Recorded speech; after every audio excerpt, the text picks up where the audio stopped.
Que corresponde a la parte del malaria, ¿sí? Es decir, vamos a ver todos los aspectos que tienen que ver con la clínica, con el tratamiento, con las medidas de prevención. Entonces no voy a hablar en relación a estos parásitos, porque ya la doctora Durán ha de hablar sobre las 7 especies de bronco ahora que tienen que ver con malaria. Antes solamente se hablaba de las 4 primeras, pero en el tiempo hemos visto, o se ha visto, de que hay 3 más que estarían involucradas con la malaria, ¿no? Pero con cada una de esas con sus propias particularidades. Este es el ciclo biológico, que también no voy a hablar. Unas cosas bien generales como para rememorar o recalcar o hacer énfasis con algunas particularidades, ¿no? A diferencia de los parásitos que hemos visto, el Anopheles viene a ser un hospedador definitivo, ¿no? Porque en este se da la multiplicación de tipo sexual. Y el hombre es un hospedador intermedio donde existen las multiplicaciones de tipo asexual. Existe esta etapa de pronto que es exoeritrocítica, exoeritrocítica y esta eritrocítica, donde se van a formar las esquizogonas. Entonces básicamente lo que vamos a ver ahora es cómo a partir de estas alteraciones o de estos daños que se van a producir en el humano van a manifestarse clínicamente.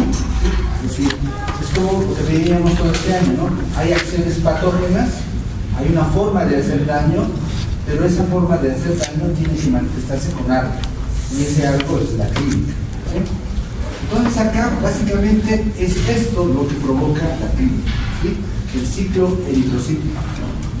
Tenemos una ventaja, que esta parte del ciclo hepático tisular no se repite consecuentemente, es decir, solamente ocurre una sola vez. Si es que ocurriera, si es que por alguna situación hubiera ocurrido cientos de veces, las manifestaciones serían completamente diferentes. Entonces, cuando entran los esporozoitos, se comienzan a multiplicar en el hepatocito, ocurre la esquizogonia tisular solo por una vez, y esa única vez no tiene una repercusión clínica, es decir, no hay manifestaciones clínicas por lo que ocurre a este nivel. Cuando terminan de estallar los hepatocitos, salen los merozoitos, aquí comienza la clínica, ¿sí? Aquí es donde los glóbulos rojos son invadidos, y acá cada cierto tiempo va a haber una explosión de glóbulos rojos, y esto es lo que precisamente va a provocar manifestaciones clínicas. Entonces acá tenemos lo mismo, nuestra esquizogonia tisular, los merozoitos y el inicio de la esquizogonia eritrocítica. Pues vean cómo en esta etapa es cuando los merozoitos ingresan al glóbulo rojo, y estos sufren una serie de transformaciones, es decir, de ser merozoito que estaba en la sangre, entra al glóbulo rojo, y acá el merozoito dentro del glóbulo rojo comienza a diferenciarse y se diferencia en un trombozoito. Este trombozoito tiene de pronto 2 formas, una forma que es la joven y otra que es la forma madura, ¿no? Entonces acá de pronto estamos viendo una forma madura, y que cuando está ya maduro comienza también, sigue transformándose, y acá ven como una masa donde el núcleo y el citoplasma comienzan a dividirse, a diferenciarse, pero el objetivo ya de esa transformación del trombozoito es volverse en nuevos merozoitos que están dentro de un glóbulo rojo, y esto va a ser la formación de los esquizones. Cuando están completamente desarrollados, se va a producir el estallido del glóbulo rojo. Entonces, cuando revienta el glóbulo rojo, libera merozoitos completamente formados. Y estos merozoitos completamente formados van a tener 2 posibilidades: volver a ingresar a otros glóbulos rojos y repetir esto, o diferenciarse en macro y microgamete, ¿sí? Entonces, este momento, este estallido, es lo que provoca manifestaciones clínicas. Aquí es similar al otro, pero de pronto la salvedad está acá. Esta cosita vendría a ser ¿qué? Nuestros hipnozoitos, ¿sí? Lo mismo, esporozoitos ingresan acá, los hepatocitos se transforman en el hígado, y hay algunos que se quedan como hipnozoitos. Esto más adelante va a tener una repercusión, ¿no? Y va a estar en relación con dos términos que utilizamos, que tienen que ver con la recaída o recidivo, ¿sí? Es decir, los sinusoides están involucrados con la recaída o la recidiva. Y esto solamente ocurre cuando se trata de Plasmodium vivax, ¿sí? No ocurre esto en Plasmodium falciparum porque simplemente no tiene esta forma biológica que sería una forma latente, quiescente, que está durmiendo, no se sabe por qué motivo, se queda dormido. Y aquí lo mismo, lo que hemos dicho aquí, nuestro trofozoito joven, nuestro trofozoito maduro, nuestro esquizonte joven, nuestro esquizonte maduro, y revienta, y acá ocurre la figura. Ahora, para que ocurra todo esto de la clínica existen diferentes factores, ¿sí? Y aquí tenemos factores del parásito, factores del huésped y factores geográficos y sociales. Entonces, todo esto, toda esta conjunción de todas estas variedades, al final terminan produciendo un evento clínico, es decir, manifestaciones clínicas. Pero estas manifestaciones clínicas también tienen sus particularidades. En alguna situación pueden ser completamente asintomáticas.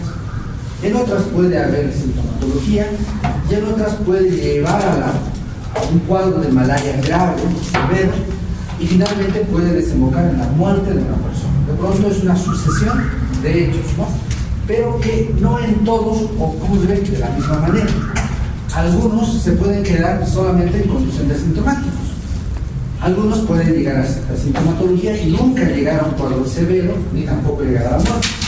Pero algunos de pronto pueden desarrollar cuadros de malaria severo y llegar a la muerte. ¿De qué depende eso? De factores relacionados con el parásito, con el hospedador y con el medio ambiente. Factores del parásito, por ejemplo, resistencia a drogas, la capacidad de multiplicación, que por ejemplo es mucho más acelerada que Plasmodium falciparum.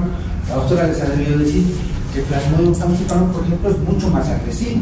¿Por qué es mucho más agresivo? Porque no tiene, cuando ingresa el parásito, puede invadir a cualquier tipo de glóbulo rojo, es decir, no tiene una preferencia por invadir a glóbulos rojos maduros o inmaduros, invade a todos de canto, es mucho más agresivo, tiene una capacidad de multiplicarse en mayor cantidad. En cambio, no sucede eso con Plasmodium vivax o con Plasmodium malaria. Plasmodium vivax frecuentemente invade a glóbulos rojos jóvenes, Plasmodium malaria a glóbulos rojos envejecidos. Entonces, hay variaciones que dependen o están relacionadas directamente con el parásito. Mecanismos de invasión, la citoadherencia y las rosetas. La citoadherencia y las rosetas no es común a todas las especies. Los únicos que provocan este proceso de citoadherencia y roseta es Plasmodium falciparum. Si esos dos son los dos, si Plasmodium falciparum es el único que hace esto de citoadherencia y rosetas, es el que directamente va a estar involucrado con cuadros de malaria severa y muerte. Y básicamente, Plasmodium falciparum es el que logra producir esos dos tipos de malaria severa y provocar la muerte.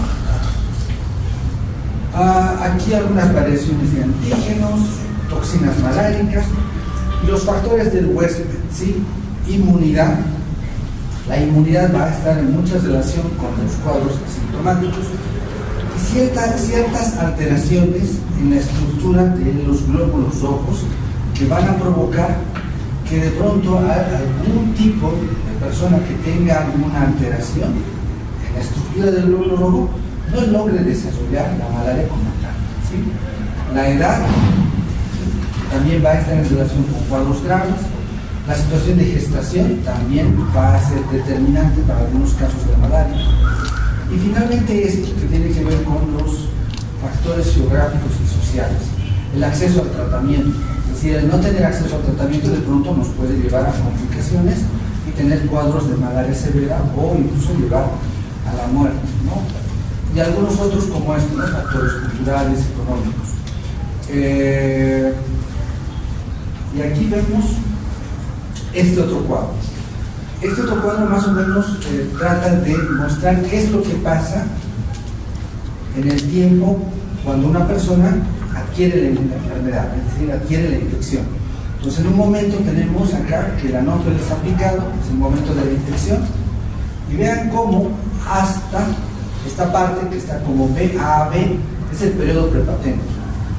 El periodo prepatente significa, es el periodo en que se ha producido la inoculación de los esporozóitos hasta que en una muestra de gota gruesa nosotros podemos encontrar tromozoitos o gametocitos en la muestra de gota gruesa. ¿Sí? Ese es el periodo prepatente.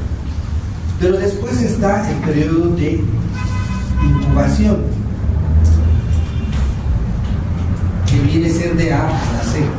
En este periodo, o el periodo intrínseco, ¿sí? Este periodo ocurre igual desde la infección hasta que ocurren las primeras manifestaciones clínicas.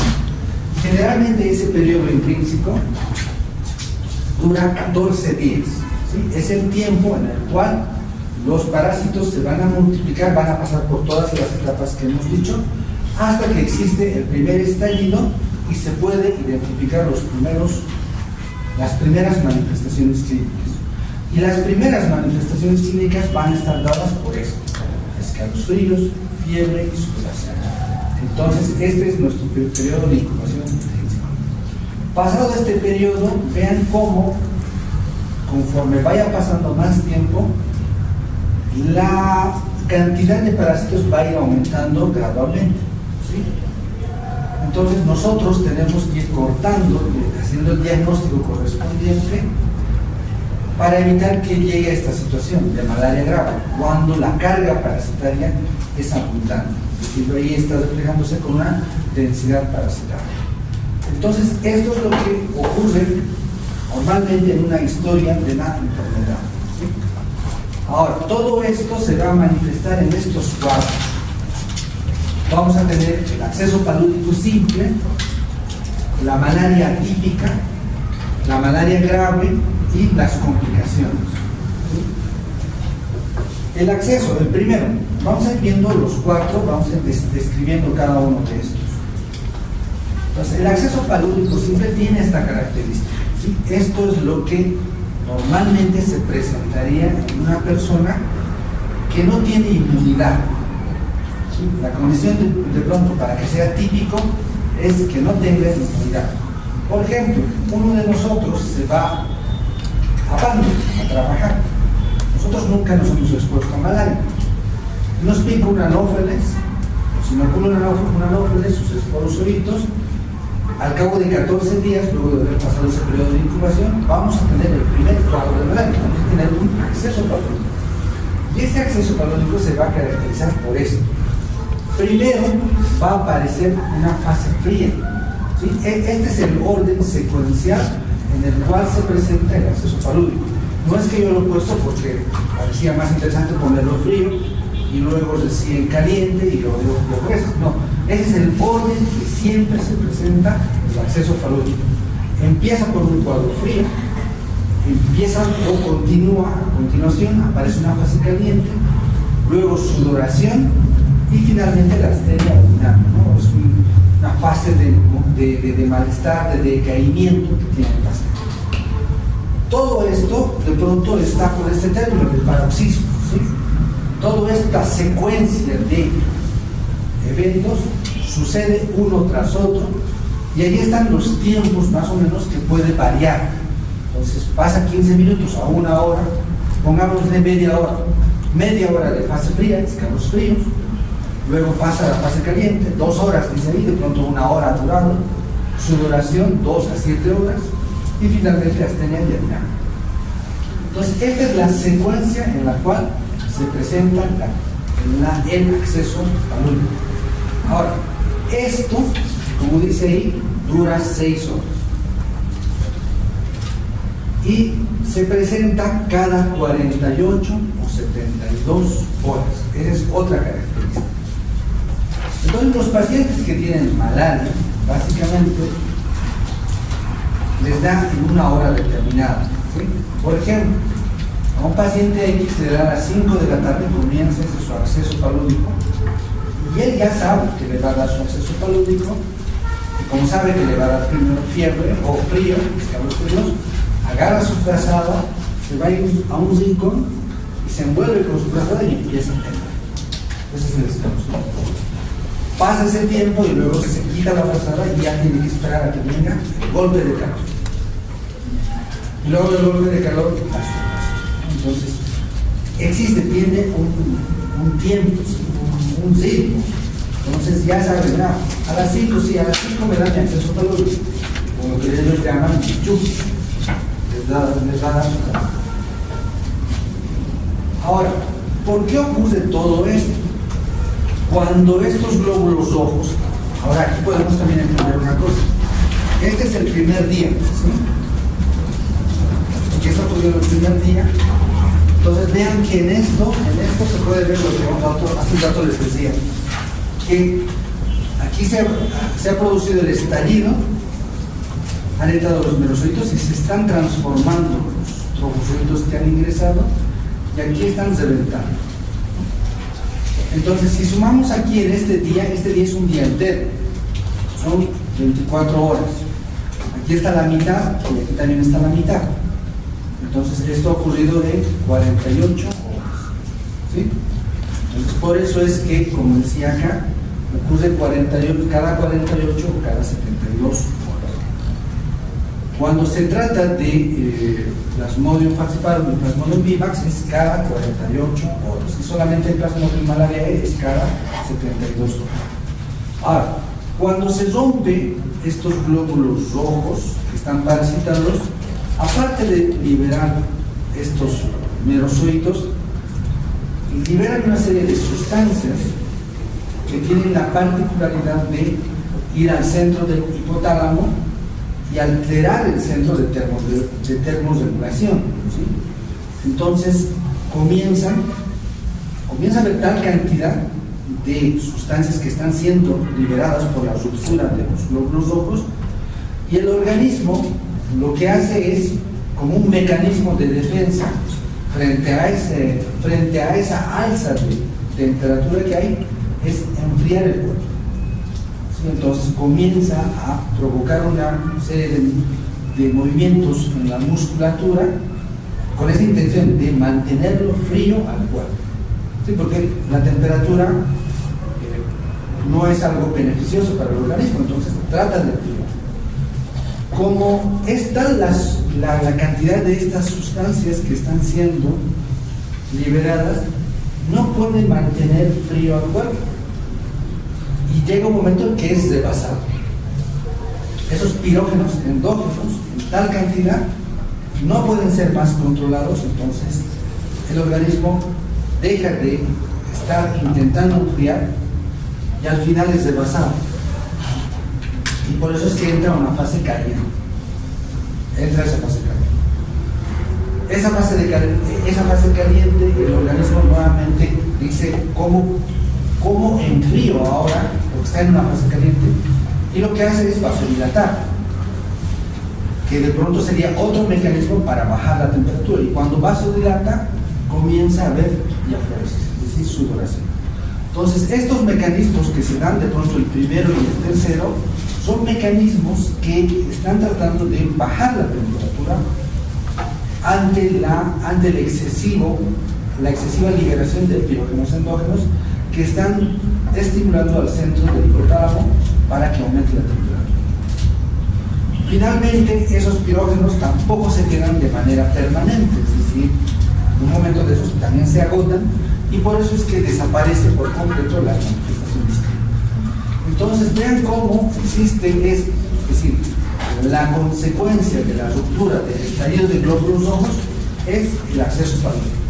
Y el acceso palúdico se manifiesta con estas características.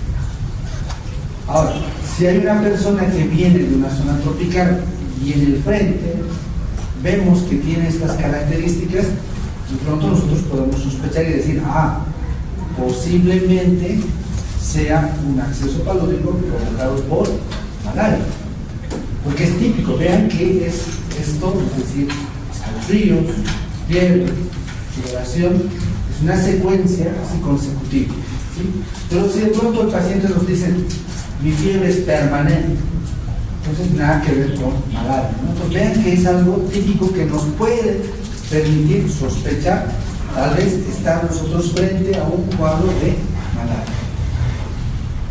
Ahora, si bien están esos tres síntomas, también los pacientes pueden presentar todo esto. Y generalmente todo esto, tos, diarrea, dificultad respiratoria, dolor de cabeza y hasta ictericia, de pronto pueden ser parte de los cuadros que presentan los niños. En los niños es muy inespecífico. En los niños varía y se va acompañando de otras sintomatologías.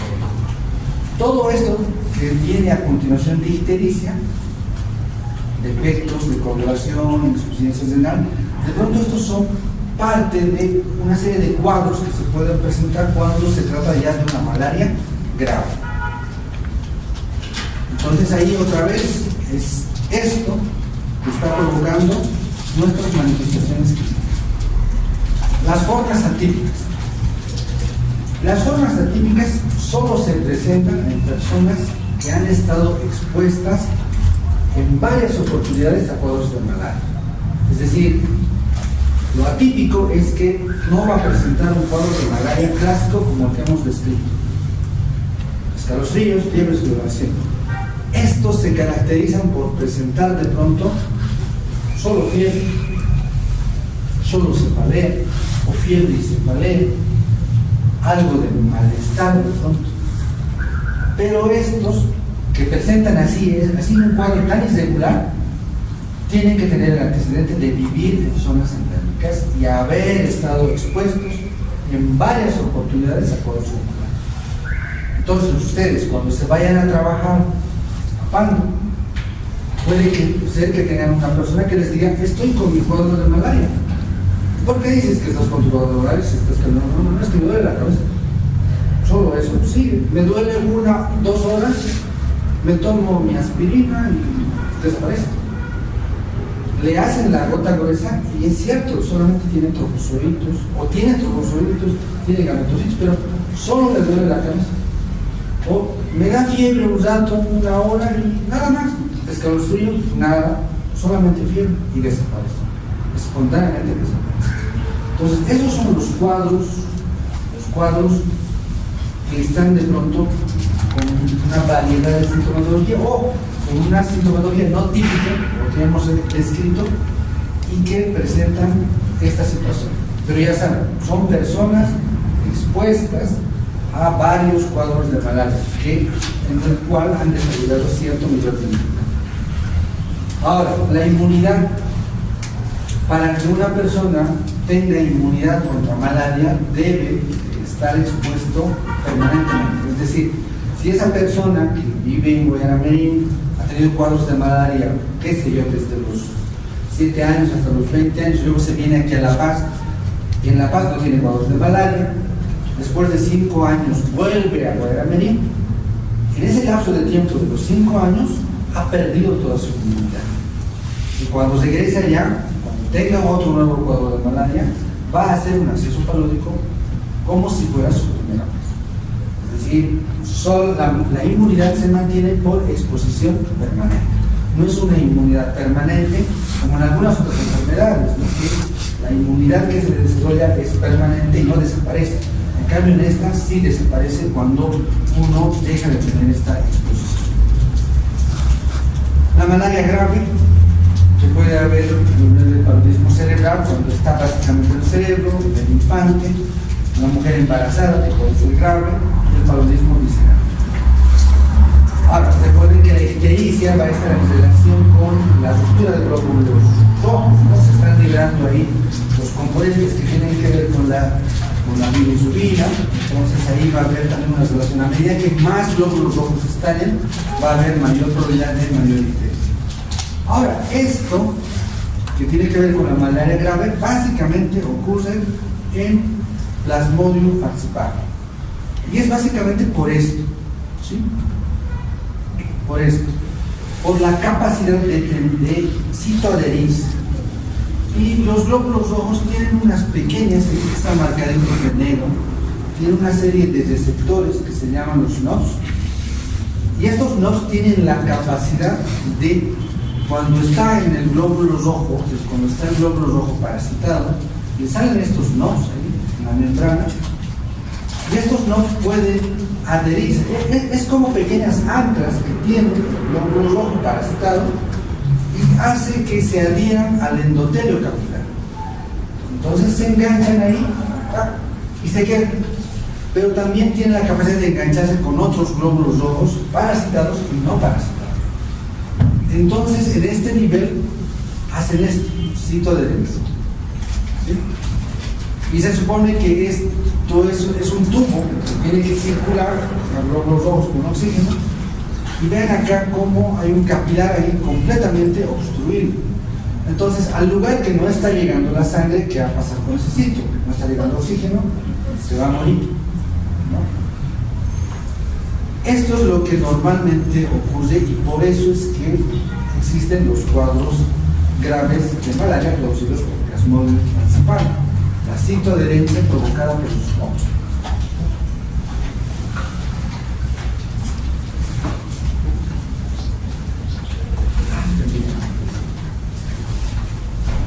Entonces esto, como les digo, es propio de Plasmodium falciparum. No ocurre esto con Plasmodium vivax, porque no tiene esto, no.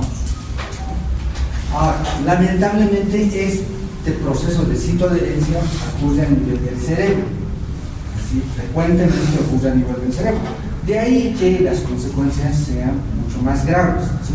También puede ocurrir a nivel de los riñones, pero básicamente ocurre a nivel del cerebro.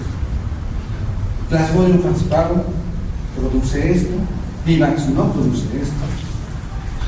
Y entonces la OMS ha hecho consenso para determinar los criterios de gravedad, ¿sí?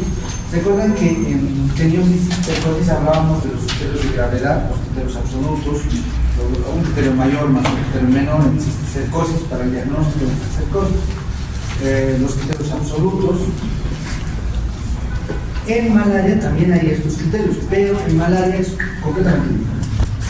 Basta que tengas uno solo de estos criterios y ya se puede declarar que estás frente o que estamos frente a un cuadro de malaria grave.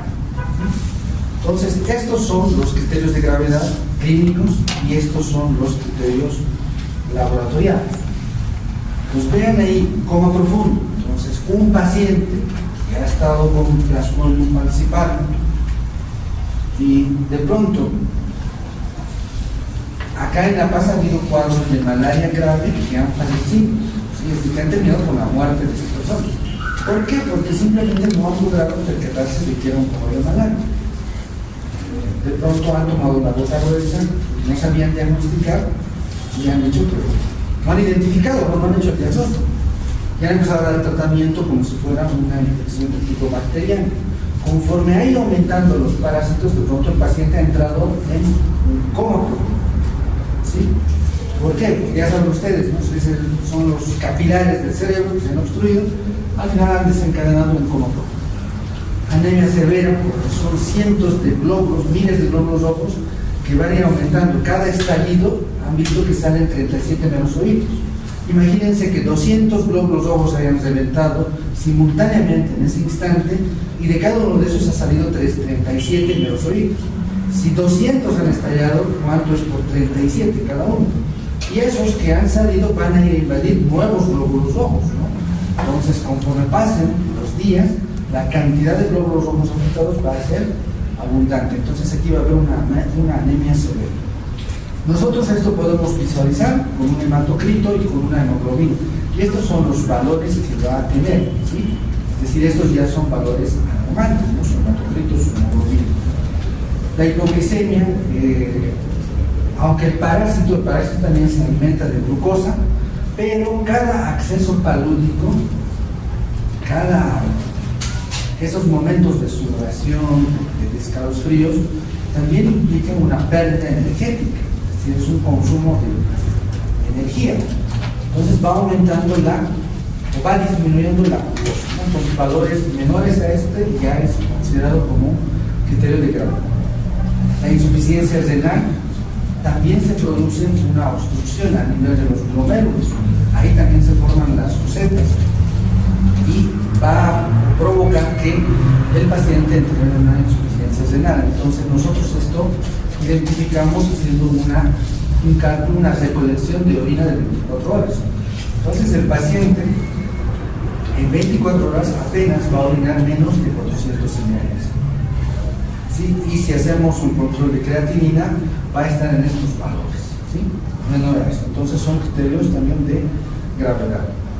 Edema pulmonar, insuficiencia respiratoria, vamos a ver una placa de rayos X, sangrado espontáneo, va a haber una alteración de los factores de coagulación, ictericia y disfunción hepática, total de la bilirrubina, va a estar menor o igual a 3 miligramos, va a estar mayor a 3 miligramos, va a entrar el shock, hiperpirexia, las temperaturas van a estar, imagínense, más de 40, y va a haber una acidosis, una acidemia y una acidosis, ¿sí? En la mujer embarazada puede provocar desde la muerte hasta provocar abortos, muerte fetal, muerte neonatal, un parto prematuro, retardo del crecimiento intrauterino, y finalmente puede provocar también una malaria congénita, es decir, que la mamá esté con malaria, pero después nazca el niño por un cuadro de malaria. Entonces, esto es todo lo que puede ocurrir en una mujer embarazada.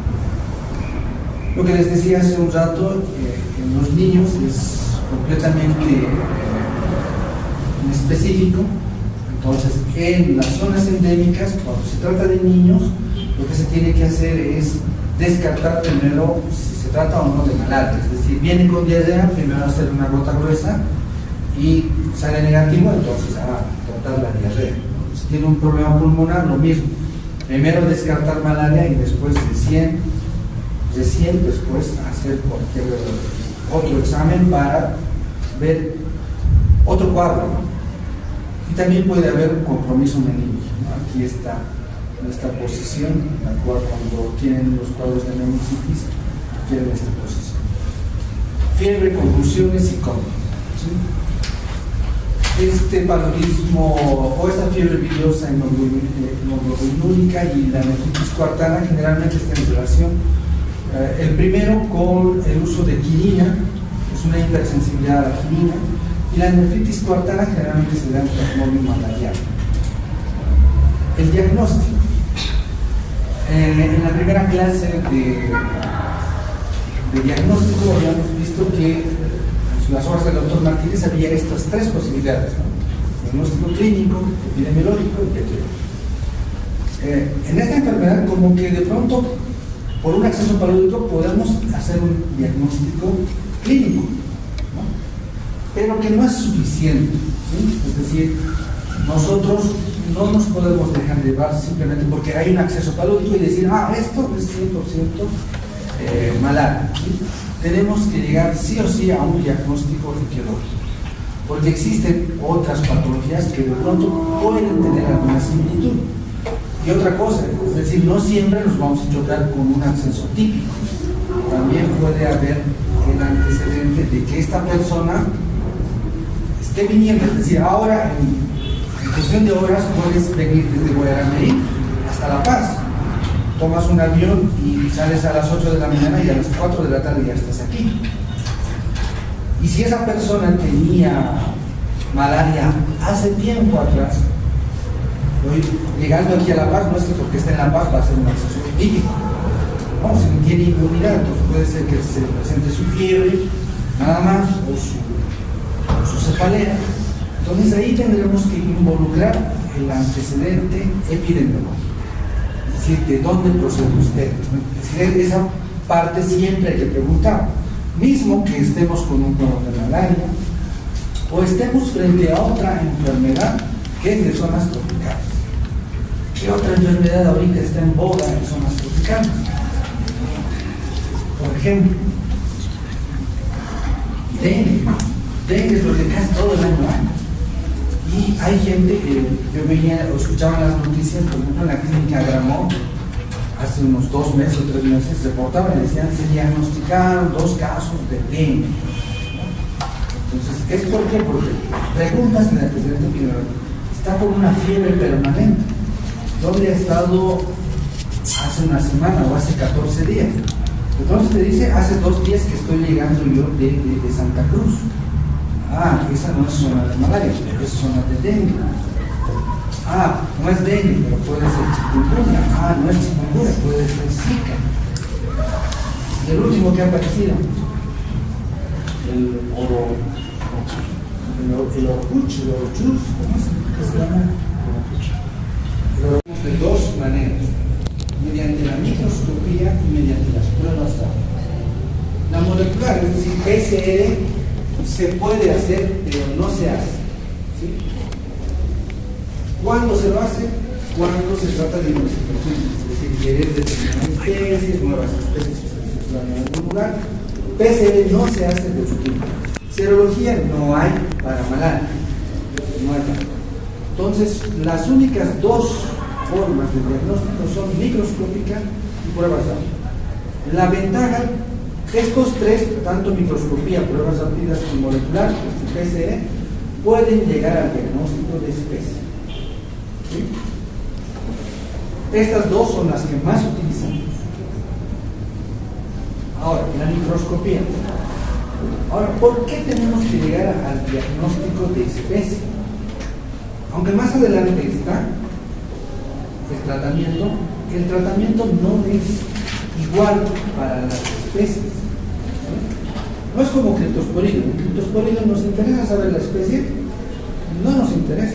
En ancilostómidos nos interesa saber la especie, no nos interesa. Porque el tratamiento es el mismo. ¿Sí?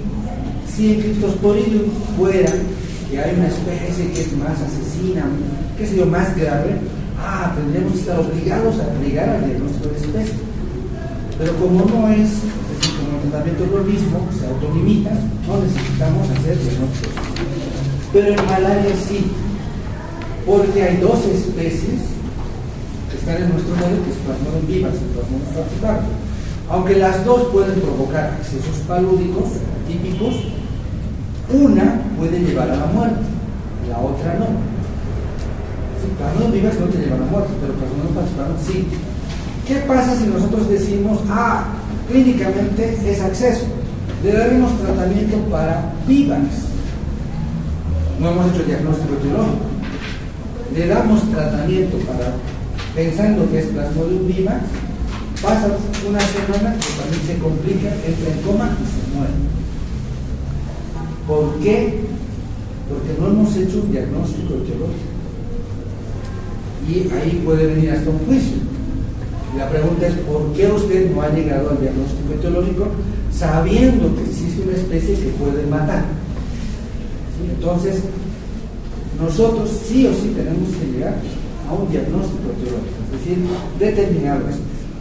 Entonces aquí está un microscopista, está tomando la gota gruesa, y vean, se toma dos gotas, una pequeña gota para hacer el extendido y una gota más grande para hacer la gota gruesa.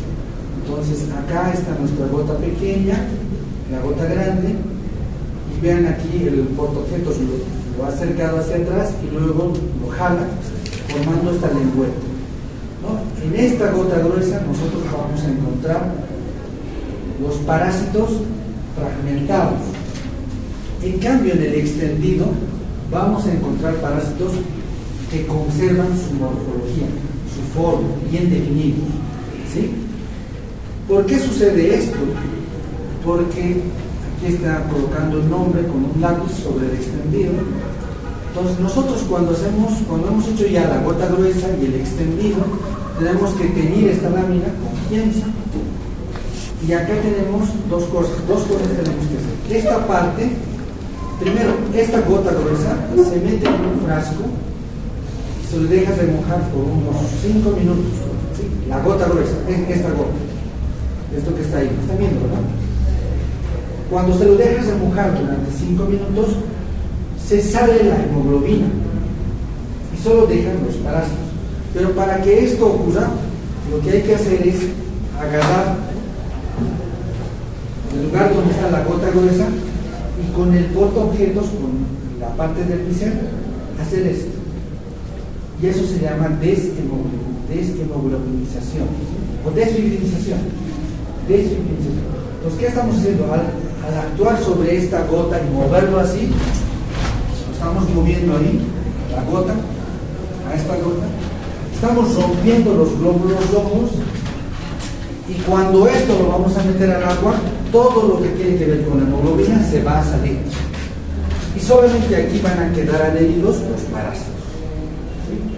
Pero en esto no estamos haciendo eso. En el extendido no estamos desfibrinando. Luego de que seca toda esta lámina, se fija con alcohol, el 96%. Y una vez que está fijado, recién se procede a teñir. Acá están teñiendo.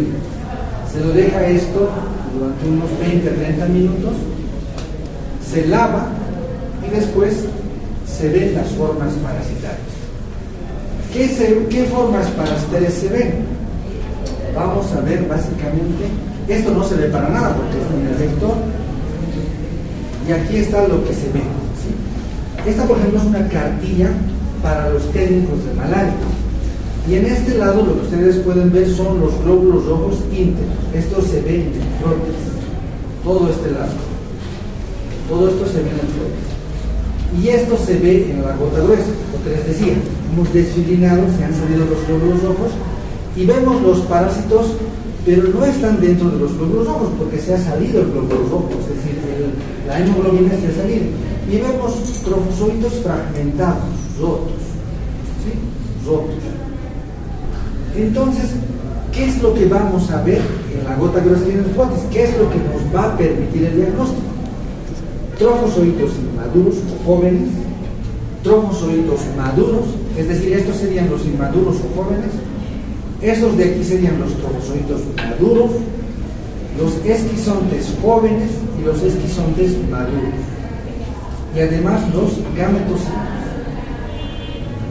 Pues ya les estoy dando una respuesta. Preguntas que va a dar el día del examen. ¿Qué es lo que permite, qué es lo que se identifica normalmente en un diagnóstico realizado por frotis? Trofozoitos inmaduros, maduros, esquizontes inmaduros, maduros y gametocitos. Pero depende de la especie. Depende de la especie. Por ejemplo, cuando se trata de Plasmodium falciparum, en una gota gruesa solo se observan trofozoitos jóvenes. ¿Sí? En una gota gruesa, en un frotis, solo se observan trofozoitos jóvenes.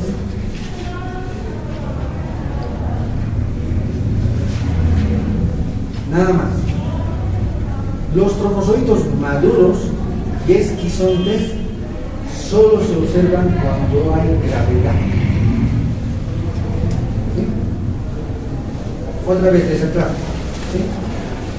En un frotis de Plasmodium falciparum se observan dos cosas: trofozoitos inmaduros o jóvenes y gametocitos.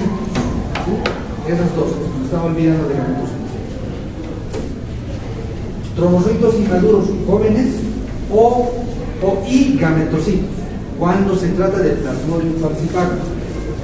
Si nosotros en la placa observamos trofozoitos maduros y esquizontes, significa que ese paciente está grave.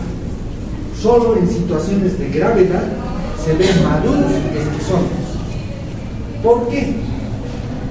¿Qué hemos dicho al principio? En Plasmodium falciparum ocurre el secuestro. Entonces, lo que normalmente está circulando en la sangre son trofozoitos jóvenes y gametocitos. Porque después los trofozoitos maduros y los esquizontes están en la circulación profunda, adheridos unos con otros. Por eso es que no se los observa de manera frecuente. Cuando es grave, como está obstruido todo, es decir, tan lleno, ya no hay como unos más se apelotonen, entonces necesariamente pasan a la circulación. ¿Me están entendiendo, verdad? Es decir, en situaciones graves se puede ver esquizontes y trofozoitos maduros en Plasmodium falciparum. ¿Sí? No pasa lo mismo cuando se trata de Plasmodium vivax. En Plasmodium vivax podemos identificar todas las formas biológicas. Bueno, trofozoitos inmaduros, trofozoitos maduros, esquizontes inmaduros, esquizontes maduros y gametocitos. Es decir, podemos ver las 5 formas biológicas que se Lo que no se ve en un prótesis es icnozoides. Otra cosa que no se ve, merozoides. No se ven, es decir, no se diagnostican. Ahora vean cómo son las formas, son completamente diferentes. Vean ahí los trofocitos inmaduros y vean los gametocitos, parecen citocitos. A diferencia de Plasmodium vivax, vean cómo son los inmaduros, cómo se van deformando los maduros, van creciendo y van perdiendo la forma. Los esquizontes inmaduros, aquí puedes contar 1 o 2 merozoitos, aquí se están multiplicando, se están diferenciando, aquí ya puedes contar cuántos merozoitos hay. Y vean cómo es el gametocito. El gametocito, por ejemplo, a diferencia de estos, no tiene esta vacuola, ¿sí? Son como, este es el glóbulo rojo, todo esto es el glóbulo rojo. Aquí parte del glóbulo rojo, parte del glóbulo rojo. Y vean que hay un contraste de 2 colores. El núcleo y el citoplasma. No hay vacuola, no hay como esto, este blanco. Lo mismo aquí, que ha ocupado toda la parte central, el núcleo, el citoplasma. Lo mismo aquí, son mitad, mitad, mitad. ¿Sí? Entonces se puede distinguir los gametocitos en Plasmodium vivax y también en Plasmodium falciparum, que es más sencillo. ¿Sí? Entonces ahí está nuestro trofosito joven. Esto es lo que se permite.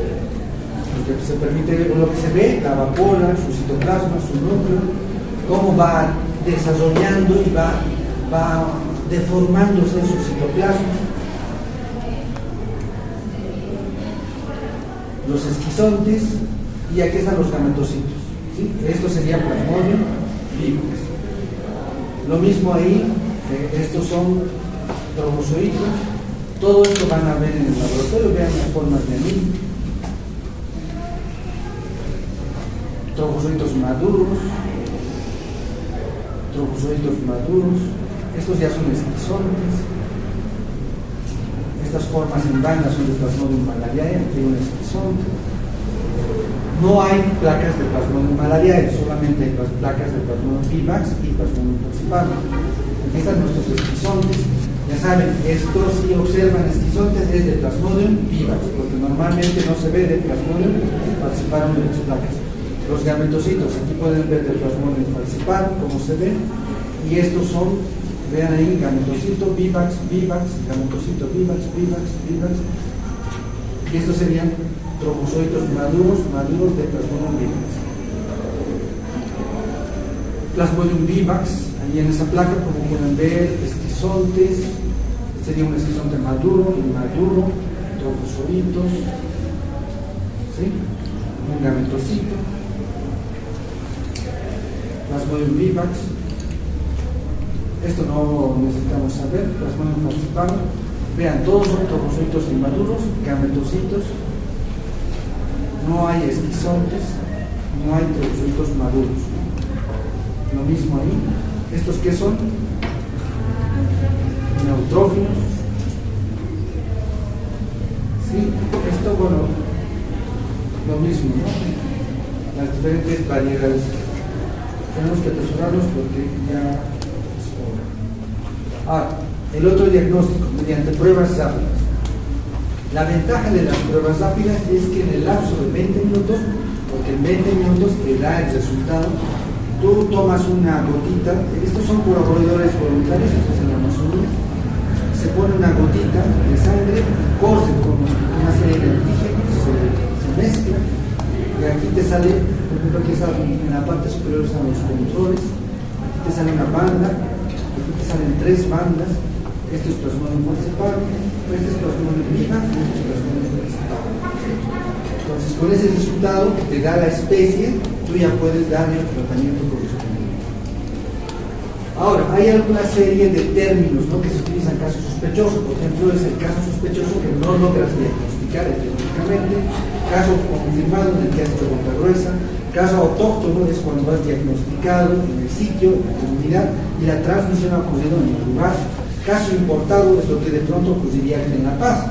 Diagnosticamos un caso aquí en La Paz, no es un caso autóctono, porque no hay ni siquiera nombres, no condiciones, es un caso importado, enfermo que presenta clínica, Portador asintomático. Portador asintomático es aquel que no tiene sintomatología, ¿sí? Pero que puede tener trofozoitos, esquizoides y gametocitos en la placa. Puede tener, pero no tiene sintomatología. Reservorio. Reservorio es el que tiene gametocitos, es decir, es el que tiene la forma infectante circulando en la sangre. Ese es el reservorio. Pero un reservorio también, aparte, puede presentar trofozoitos. La clave para decir que es reservorio es que tú hayas identificado gametocitos. Si solamente has identificado en la placa trofozoitos, entonces de pronto ese no es reservorio. Reservorio es aquel que tiene gametocitos, indistintamente que tenga clínica o no. Reservorio es el que tiene gametocitos. Estos son los medicamentos que se usan. De pronto el más interesante es la primaquina, que tiene efectos sobre los sinusoides, ¿sí? Es el único que tiene efectos sobre los sinusoides. Entonces, para matar a los sinusoides tendremos que utilizar sí o sí primaquina. Si no damos tratamiento con primaquina, esa persona que presentará después de un tiempo recidivas o recaídas, ¿sí? ¿Por qué? Porque no hemos matado a los sinusoides y el único que mata es primaquina. Pero la primaquina solo se utiliza para los dos, por las dos causas. Uno, que mata gametocitos y que mata a hipnozoides. En Plasmodium falciparum, porque necesitamos matar a los gametocitos. Y en Plasmodium vivax, porque necesitamos matar a gametocitos y a hipnozoides, a los dos. Estos son los esquemas, los actuales medicamentos que se utilizan en el programa de malaria, ¿sí? Estamos con sus concentraciones y esta es la forma en la cual actualmente está de pronto clasificada los esquemas de tratamiento. Para malaria no complicada por Plasmodium vivax, no complicada, no tiene problemas, cloroquina y primaquina, primera línea, segunda línea, artemether y lumefantrina. Malaria no complicada, es decir, cuadro de malaria por Plasmodium falciparum, que no es grave, pero un cuadro de malaria no complicada por Plasmodium falciparum, si no lo diagnosticamos, se convierte en grave. Si está en condición de no complicado, artemether y lumefantrina. Si es malaria severa o grave, artesunate, intravenoso. Malaria en gestantes, es decir, mujer embarazada, es aquí artemether y lumefantrina. ¿Sí? ¿Hay parcial? Sí. Anatomía. Ah, de anatomía.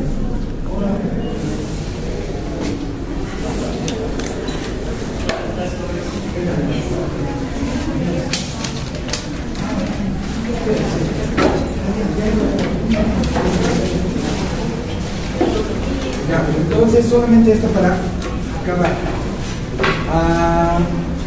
Esto, Amazonía y extra Amazonía. El tratamiento es casi el cloroquina primaquina. Lo que varía es la primaquina 7 días y acá la primaquina 14 días. ¿Sí? Porque los nuevos días, Amazonía y hemos dicho. Estos son nada más los. Ahí está el foto. Ahí está. ¿Sí? La única variación para Amazonía y extra Amazonía. ¿Sí? Ahora les voy a vamos a tener que dejarlo ahí. Este es el tratamiento para Plasmodium falciparum. Saquen la foto. Esto no, porque es para mayores, menores. Nos faltó barato. Para esto. Para los menores de 6 meses. Tratamiento para los menores de 6 meses. Esto saquen la foto. Esto no. Esto lo hemos dicho, recidiva de caída, recrudescencia, cuando haces esquemas de tratamiento que no son los adecuados. Puede ocurrir en Plasmodium falciparum, es decir, dosis inadecuadas. Ya voy a mostrar más. Esto. No dar primaquina en el menor de 6 meses ni en embarazada. ¿Por qué? Porque ocurre hemólisis. Si está contraindicado la primaquina. Ya. Vámonos, había más cosas que darles, pero no queda otra ya.